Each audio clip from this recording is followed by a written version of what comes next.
দর্শক, আমন্ত্রণ যমুনার বিশেষ আয়োজন ডক্টরস অন কল অনুষ্ঠানে আপনাদের স্বাস্থ্য বিষয়ক নানা প্রশ্ন আর সেসবের তাৎক্ষণিক সমাধান নিয়ে আমাদের এই আয়োজন। আমাদের এই আয়োজনে থাকছে দেশ বরেণ্য আর আধুনিক চিকিৎসা বিজ্ঞানী দক্ষ চিকিৎসকরা। আজ আমাদের আলোচনার বিষয় কানের সমস্যায় করণীয়। আলোচনার জন্য আমাদের সাথে অতিথি হিসেবে রয়েছেন ডাক্তার তারেক মোহাম্মদ, সহকারী অধ্যাপক, নাক কান গলা বিভাগ, পপুলার মেডিকেল কলেজ হাসপাতাল। আপনাদের সাথে আছি আমি ডাক্তার আবু সাইদ শিমুল। দর্শক, এই সময়ে কিন্তু কানের সমস্যা বেড়ে যাচ্ছে। আপনারা জানেন যে শীত পড়ছে, আবার দুপুরের দিকে একটু গরম পড়ে, সব মিলিয়ে এবং আমাদের বিভিন্ন অভ্যাসের কারণে কিন্তু কানের সমস্যা হয়। কানের সমস্যা কেন হয়, কি কি কানের সমস্যা হয় এবং তা থেকে বাঁচার উপায় কি, তা নিয়ে কথা বলতে আমাদের সাথে অতিথি হিসেবে আছেন ডাক্তার তারেক মোহাম্মদ। আপনাকে স্বাগত আমাদের অনুষ্ঠানে। ধন্যবাদ যমুনা টিভি কর্তৃপক্ষ। যে একটু যদি আমাদের বলতেন, এই সময়ে এখন তো আসলে শীত মোটামুটি জেঁকে বসেছে, এই সময় আসলে আপনারা যারা দীর্ঘদিন ধরেই কানের চিকিৎসার সাথে জড়িত, এই সময় কানের কি কি সমস্যা পান আপনারা? আমরা আসলে খুব ফ্রিকোয়েন্টলি যেটা পাই, এই সময় মানুষের ঠান্ডা লাগার প্রবণতাটা একটু বেশি থাকে, বিশেষ করে সিজন একটু চেঞ্জ হচ্ছে, এই ধরনের একটা পরিবেশে খুব অল্পতেই সর্দি হয়, সর্দি থেকে ঠান্ডা লেগে যায়, তারপরে দেখা যায় কান বন্ধ, কান থেকে পুঁজ পড়া কিংবা কানে কম শুনতে পাওয়া, এই প্রবলেমগুলো এই সিজনটাতে খুব কমন। আচ্ছা, এই যে আপনারা বলছেন যে কানে পুঁজ পড়া, এটা আমরা দেখা যাচ্ছে যে গ্রামেও দেখা যাচ্ছে, ইদানিং শহরেও দেখা যাচ্ছে। আসলে কোন বয়সের বেশি হয় বা মানে কাদের বেশি হয়, এটা যদি একটু বলতেন। এই সময়টাতে আসলে বেশিরভাগ ক্ষেত্রে দেখা যায় বাচ্চাদের প্রবলেমগুলো একটু বেশি হয়। বাচ্চারা তো আসলে প্রকাশ করতে পারে না, কান্নাকাটি দিয়ে প্রকাশ পায়। তো দেখা যায় হঠাৎ করে বাচ্চা কান্নাকাটি করে উঠলো, 3-4 দিন ধরে ঠান্ডা লেগেছিল, সর্দি ছিল, তারপর হঠাৎ করে কান্নাকাটি করে উঠলো, তো বোঝা যায় যে হয়তো কানের প্রবলেম হয়েছে। তো আপনি বাচ্চাদের এই প্রবলেমটা বেশি হওয়ার প্রবণতা থাকে। আরেকটা হচ্ছে বয়স্কদের, সাধারণত যাদের আগে থেকে কানের মধ্যে কোনো ইনফেকশন থাকে, যদি কোনো কারণে পর্দায় ছিদ্র থাকে, তাহলে ওই যে সর্দি লাগলো, সেই সর্দি লাগার কারণে কান থেকে পুঁজ পড়া শুরু হয়। আমরা যেটাকে সাধারণত সর্দি বা কাশি বলছি, তা থেকেও কিন্তু আসলে কানের সমস্যা হতে পারে। একটু সাধারণ মানুষ অনেক সময় জানতে বলে থাকে যে গোসল করার সময় যদি পানি ঢুকে যায় বা কোনো, এগুলিতে আসলে কানের কি ধরনের পুঁজ বা কিছু হতে পারে? জি, গোসল করার সময় যেমন কানে যদি পানি যায়, এই পানির মধ্যে যে জীবাণুগুলো থাকে, এগুলো তো কানের ভেতর দিক দিয়ে, যদি পর্দায় ছিদ্র থাকে তাহলে কানের ভেতর দিক দিয়ে মধ্যকর্ণে চলে যেতে পারে, তখন সেখান থেকে আবার ইনফেকশন হতে পারে এবং পুঁজের প্রবলেম। বড়রা ধরেন যখন গোসল করলে তো একটু আসলে একটু সচেতন থাকাই উচিত। আবার এই সিজনে অনেকে তো দেখা যাচ্ছে বেড়াতে যাচ্ছে, কক্সবাজার বা রাঙামাটি লেকে নামছে বা সমুদ্রে নামছে, আবার অনেকে গ্রামের বাড়িতেও বেড়াতে যাচ্ছে, শিশুরা নামছে। তাদের প্রতি আসলে আপনার উপদেশ কি থাকবে যখন সে সমুদ্রে নামবে, লেকে নামবে বা পুকুরে নামবে, কি করা উচিত আসলে? এই ক্ষেত্রে সবথেকে ভালো উপায় হচ্ছে এয়ার প্লাগ ব্যবহার করা, অথবা আমরা আরেকটা গ্রামের মানুষের জন্য বলে থাকি যে এখানে আসলে এয়ার প্লাগগুলো অ্যাভেলেবল না, সেক্ষেত্রে বলে থাকি যে তুলা তেলের মধ্যে ভিজিয়ে তারপর সেটা চিপে কানে দিয়ে তারপর গোসল করতে পারে। আর সবচেয়ে বেটার হচ্ছে যাদের কানের পর্দায় ছিদ্র আছে তারা যেন ডুব দিয়ে গোসল না করে। এটা হচ্ছে কানের পর্দায় ছিদ্র থাকলে ভালো থাকার সবথেকে ভালো উপায়। একটু যদি আমরা একটু ব্যাখ্যা করতে, অর্থাৎ আমরা যখন তুলাটা নিব, সেটা তেলের মধ্যে চুবাবো, চিপে তেলটা ফেলে নিয়ে তেলটা ফেলে দিয়ে সেটা কানের মধ্যে, তারপরে গোসল করা শেষ হয়ে গেলে চুল মুছে তারপর আমি তুলাটা ফেলে দেব। আর কানের প্লাগ পাওয়া গেলে তো ভালো। আর বলছেন যাদের কানের ছিদ্র উনি জানেন আগে থেকে ছিদ্র আছে, তাদের জন্য বলছেন ডুব দিয়ে গোসল না করাটাই বেস্ট। তাহলে তারা আসলে গোসল কিভাবে করবে? মগের পানি দিয়ে গোসল করবে। আচ্ছা, এই যে কানের পুঁজ পড়া, এটা থেকে দীর্ঘমেয়াদী হলে কি কি সমস্যা হতে পারে? সবথেকে কমন যে প্রবলেমটা হয় সেটা হচ্ছে শ্রবণ শক্তিটা কমে যাওয়ার সম্ভাবনা থাকে। দেখা যায় প্রতিবার যতবার ইনফেকশন হচ্ছে কিছু কিছু করে মানে শ্রবণ শক্তি কিছুটা কমার সম্ভাবনাটাই অনেক বেশি থাকে।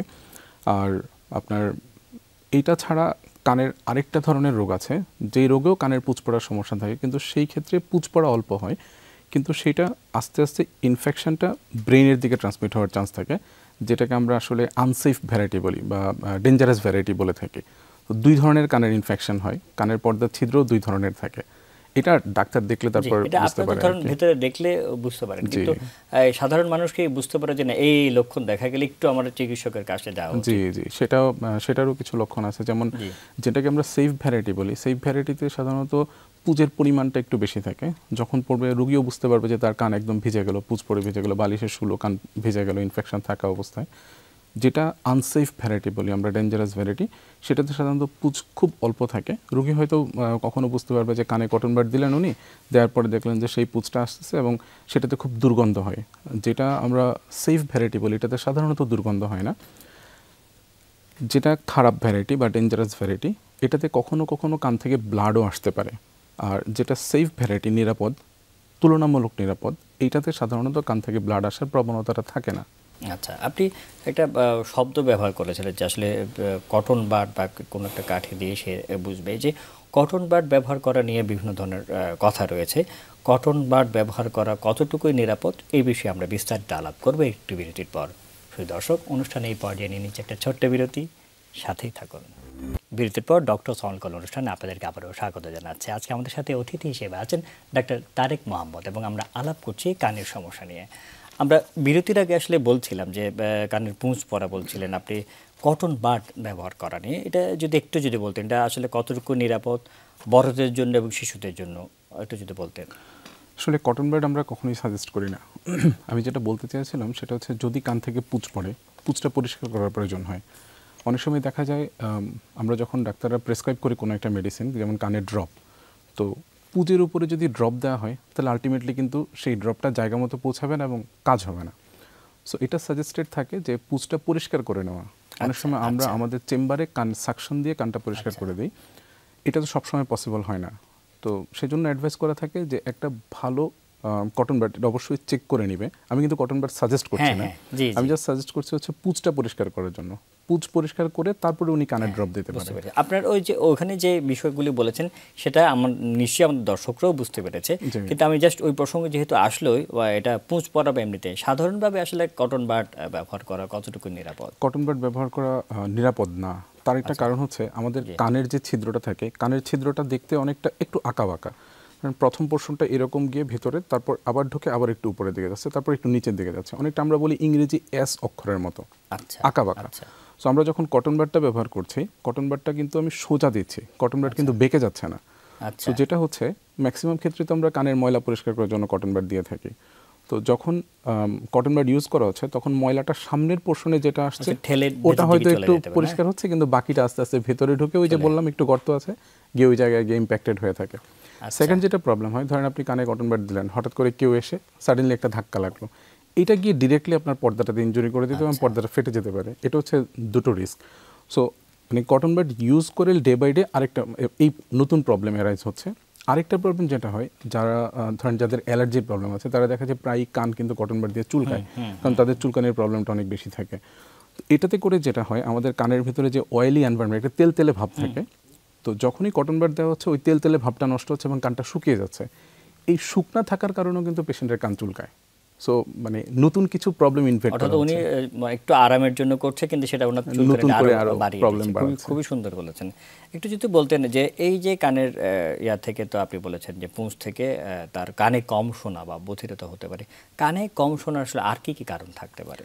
অনেকগুলো কারণ থাকতে পারে। যেমন ছোটবেলা থেকে যদি চিন্তা করা হয়, একটা বাচ্চা জন্মের পরে যদি তার ব্রেনের ভিতরে যে রাস্তাটা দিয়ে কান থেকে শব্দ পৌঁছায়, যদি ওই রাস্তাটা ডেভেলপমেন্টই না হয়, সেটা তার জন্মগত শ্রবণ শক্তি কমার কারণ।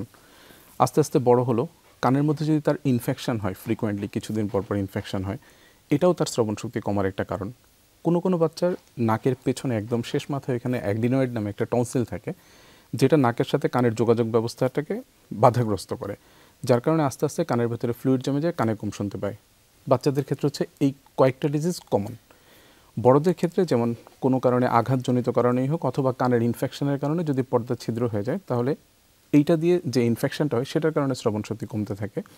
উচ্চ শব্দের এক্সপোজারে গেলে, হঠাৎ করে উচ্চ শব্দ হলো, সেখানে কোনো একজন মানুষ দাঁড়িয়ে আছেন, তার কানের মানে পর্দা ঠিক থাকলেও ভেতরের যে রাস্তা দিয়ে শব্দ পৌঁছায় সেটা নষ্ট হয়ে যেতে পারে, যেটা অনেকটা পার্মানেন্ট লস হয়ে থাকে। এছাড়া বয়সজনিত কারণে কম শুনতে পারে। আরেকটা মোটামুটি একটু কমন বলবো, যে কিছু পেশেন্ট থাকে এরকম যাদের কানের পর্দা নর্মাল কিন্তু তারা কানে কম শুনতে পায়। ইয়াং পেশেন্ট 20 থেকে 30 বছর কিংবা 40 বছরের স্পেশালি মহিলা রোগী, তারা দেখা যায় তাদের পর্দা নর্মাল থাকলেও ভেতরের হাড্ডিগুলো ফিক্সড হয়ে যাওয়ার কারণে কানে কম শুনতে পায়। এই হচ্ছে মোটামুটি কমন কারণগুলো আর কি, যেগুলো আমি বললাম। আচ্ছা, এই যে আপনি যে বললেন কানে কম শোনার যে বিষয়গুলো, এগুলি আসলে শনাক্তকরণের আসলে উপায় কি?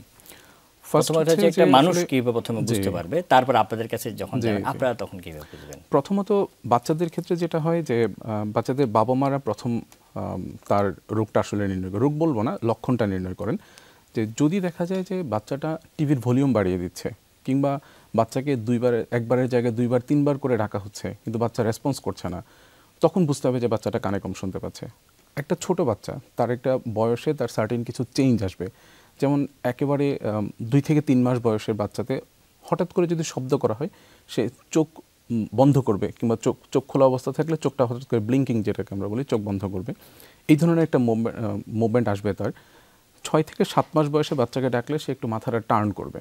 যদি এই সময় সে এই কাজগুলো না করে, যেই সময় যেই কাজটা করার কথা, আপনার বাচ্চা যদি 1 বছর বয়সে গিয়েও সে 2-1টা ওয়ার্ড না বলে, কিংবা ধরেন বয়স বাড়ছে 1 থেকে 2 বছর বয়স, আমরা এক্সপেক্ট করি যে এই সময় 2-3টা ওয়ার্ড সে বলবে।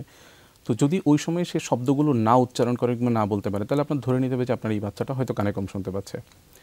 আরেকটু বয়স হলে তখন যেটা বললাম যে ডাকলে সে শুনতে পাবে কি পাবে না, এই জিনিসটা দেখলে বুঝতে পারবে। বয়স্ক মানুষের ক্ষেত্রে তো আমরা বুঝতেই পারি সে কানে কম শুনতে পাচ্ছে কিনা। কিছু কিছু ক্ষেত্রে খুব রেয়ার যদিও, তারপর আমরা কিছু কিছু রোগী পাই যাদের আসলে একদিকের হিয়ারিং লস। এমনও পেশেন্ট আমরা পেয়েছি যে তার এক কানে সে টোটালি শোনে না, এবং ইন্টারেস্টিংলি সে ভেবেছিল যে মানুষ হয়তো একটা কানেই শুনতে পায়। যদিও এরকম রেয়ার, কিন্তু এরকম পেশেন্ট আসে, যে কারণ সে তো আসলে কখনো কারোর সাথে কথা বলেনি, সে একটা কানে শুনতে পায়, সে এটাই হাইড করে গিয়েছে। সে ভেবেছিল মানুষ হয়তো এক কানেই শুনতে পায়। ব্যাপারটা হচ্ছে আপনি কথা বললেই অ্যাডাল্ট পার্সনের ক্ষেত্রে বুঝতে পারবেন, বাচ্চাদের ক্ষেত্রে ওই লক্ষণগুলো প্রযোজ্য। জি, খুব সুন্দরভাবে বলে। এই যে যারা কানে কম শোনে, তখন আপনাদের কাছে যখন আসে, তখন আপনারা কীভাবে আসলে শনাক্ত করেন, কি কি টুল বা কী কী পরীক্ষা নিরীক্ষা ব্যবহার করেন, সেই সব বিষয় নিয়ে আলাপ করবে একটি বিরতির পর। দর্শক, অনুষ্ঠানে এই পর্যায়ে নিয়ে নিচ্ছে একটা ছোট্ট বিরতি, সাথেই থাকুন। বিরতির পর ডক্টরস কল অনুষ্ঠানে আপনাদেরকে আবারও স্বাগত জানাচ্ছি। আজকে আমাদের আলোচনার বিষয়ে কানের সমস্যায় করণীয়, এবং আমাদের সাথে অতিথি হিসেবে আছেন ডাক্তার তারেক মোহাম্মদ। আমরা আলাপ করছিলাম, আপনি খুব সুন্দরভাবে বলছিলেন যে কীভাবে আমরা সাধারণভাবে মানুষ বুঝতে পারবে যে কার কানের সমস্যা। আপনাদের কাছে যখন যারা যায়, তারা তখন আপনারা কি কি পরীক্ষা নিরীক্ষা আসলে করেন? আমরা প্রথমে তো পেশেন্টটা আসলে এক্সামিন করা যেটা করি, কানটা দেখি। আমাদের কিছু মেশিন থাকে যেটা দিয়ে কান দেখি। এখন আসলে প্রত্যেক ডাক্তারের চেম্বারে একটা মোটামুটি সব নাক কান গলা ডাক্তারের চেম্বারে একটা মনিটর থাকে, যেটা দিয়ে আমরা কানের ভেতরটা নিজেরাও দেখতে পাই, রোগীও প্রয়োজনে দেখতে পাই। তো প্রাথমিক অবস্থায় রোগ নির্ণয়ের জন্য, স্পেশালি যে উনি কানে কম শুনতে পাচ্ছে, সেটা দেখার জন্য আমরা একটা টিউনিং ফর্ক টেস্ট করি। আমাদের ইউ শেপের একটা ওয়াই শেপের একটা যন্ত্র আছে, যেটা দিয়ে আমরা আসলে কানের মধ্যে চেক করি যে কানে কম শুনতে পাচ্ছে কিনা। বাচ্চাদের ক্ষেত্রে এটা ডিফিকাল্ট, বড়দের ক্ষেত্রে এটা খুব ইজিলি করা যায়, কারণ বড়রা কমান্ড ফলো করতে পারেন। আর এছাড়া আমরা কিছু ইনভেস্টিগেশনস করি, যেমন কানের মধ্যে ইয়ারফোন টাইপের কিছু একটা ঢুকিয়ে হিয়ারিংটা ইভালুয়েট করা হয় যে উনি আসলে কীরকম শুনতে পাচ্ছে। এটা হচ্ছে হিয়ারিং টেস্ট। মোটামুটি এই দুটো টেস্ট করলেই বোঝা যায়, একটা ক্লিনিক্যাল টেস্ট যেটা আমরা চেম্বারে করি, আর একটা হচ্ছে ইনভেস্টিগেশন পারপাসে। এই যে হিয়ারিং টেস্ট বলে, এটা আসলে বাংলাদেশের সর্বত্র সহজলভ্য কিনা, এবং খরচ কেমন পড়ে, তাই যদি বলতেন। এইটা সেন্টার টু সেন্টার ভ্যারি করে। অন এন অ্যাভারেজ দেখা যায় 1000 থেকে 1500 টাকার মধ্যে হয় টেস্টটা। মোটামুটি যেখানেই নাক কান গলা ডাক্তাররা বসে থাকেন, মানে চেম্বার যেখানে থাকে, আশেপাশে কোথাও না কোথাও একটা হিয়ারিং সেন্টার থাকে। কোনো কোনো হসপিটাল নিজস্বভাবেই তারা করে নেয়, কোনো কোনো হসপিটাল তারা নিজেরা করে না, দেখা যায় বাইরে কোথাও থেকে হয়তো করে আনতে হয়। সরকারিভাবে কি এটা হয়? সরকারি মোটামুটি প্রত্যেকটা মেডিকেল কলেজ হসপিটাল যেখানে নাক কান গলার ডিপার্টমেন্ট অ্যাভেলেবল, ওইখানে এই টেস্টগুলো হচ্ছে, এবং ওইখানে খুবই লো কস্টে এই টেস্টগুলো হচ্ছে। আচ্ছা, এটার আসলে চিকিৎসা কি, আপনার কাছে যখন আসেন কি চিকিৎসা দেন? প্রথম হচ্ছে ওনার কী কারণে উনি কম শুনতে পাচ্ছে, এবং সেটাতে আদৌ ট্রিটমেন্ট করলে উনি ভালো হবেন কিনা, দুটো জিনিস বোঝার ব্যাপার থাকে। যেমন যদি আমি বাচ্চাদের ক্ষেত্রে ধরি, বাচ্চাদের যারা একেবারেই শুনতে পাচ্ছে না, প্রথমত আমাদের সাজেশন থাকে তাকে একটা হিয়ারিং এইড দেয়া, কানের একটা মেশিন দেয়া।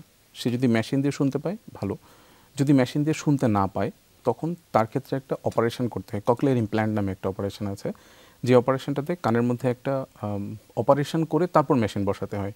আগে যে মেশিনটার কথা বললাম সেটাতে কোনো সার্জারি দরকার হয় না, কিন্তু এই ককলিয়ার ইমপ্ল্যান্টের ক্ষেত্রে সার্জারি দরকার হয়।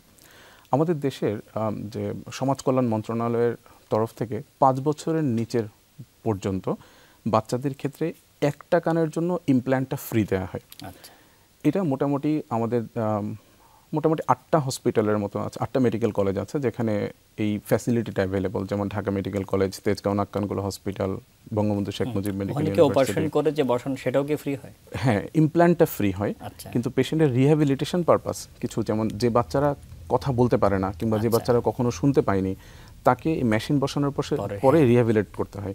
তো এটার ক্ষেত্রে পেশেন্টের কিছু খরচ হয়, কিন্তু এই যে ইমপ্ল্যান্টটার দাম কিন্তু প্রায় 8.5 থেকে 9 লক্ষ টাকা। তো এইটা মোটামুটি প্রত্যেকটা যে কয়েকটা আমি বললাম, এই জায়গাগুলোতে এই ইমপ্ল্যান্টটা সমাজ কল্যাণ থেকে একটা ইমপ্ল্যান্ট একটা পেশেন্টের জন্য একটা কানের জন্য দেওয়া হয়। যদি কেউ অন্য কানের জন্য করাতে চায় তাহলে সে পার্সোনাল খরচে করাবে। প্রাইভেট হসপিটালগুলোতে সাধারণত এটা হয় না, এটা শুধু গভর্নমেন্টেই হয়।